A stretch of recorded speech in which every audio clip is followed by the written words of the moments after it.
Déposé le 22 novembre dernier par le vice-gouverneur Prosper Ntela, conformément à la loi numéro 11/011 du 13 juillet 2011 relative aux finances publiques telle que modifiée et complétée par la loi numéro 18/010 du 9 juillet 2018, spécialement en ses articles 174, 175 et 176, le projet d'édit budgétaire de la province pour l'exercice 2025 évalué en recettes et en dépenses à hauteur de 955 milliards 94 89 746 francs, soit 323,28 millions de dollars américains, a été présenté et défendu avec brio ce vendredi 13 décembre 2024 par le gouverneur de province, Grace Nkwangama-Swangi Bilolo. La politique budgétaire envisagée repose en matière de dépenses sur la rationalisation des actions relatives au relèvement des défis de développement de la province, à savoir le plafonnement de l'enveloppe des rémunérations par la fixation d'une grille barémique des membres du gouvernement provincial. La priorisation des secteurs de la sécurité, des infrastructures routières, notamment les routes et dessertes agricoles,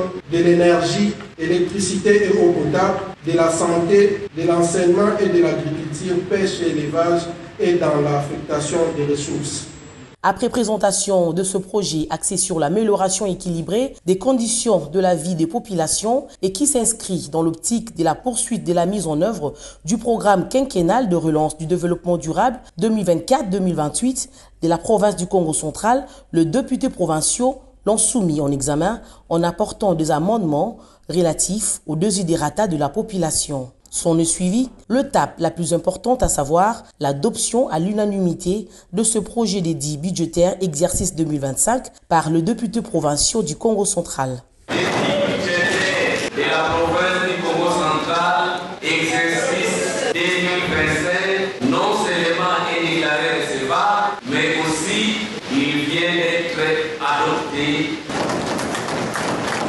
Notons par ailleurs qu'après toilettage par la Commission économique et financière dite ECOFIN, l'Assemblée provinciale soumettra ce projet d'édit budgétaire pour promulgation au gouverneur de province au plus tard le 15 décembre en vertu de textes légaux en vigueur.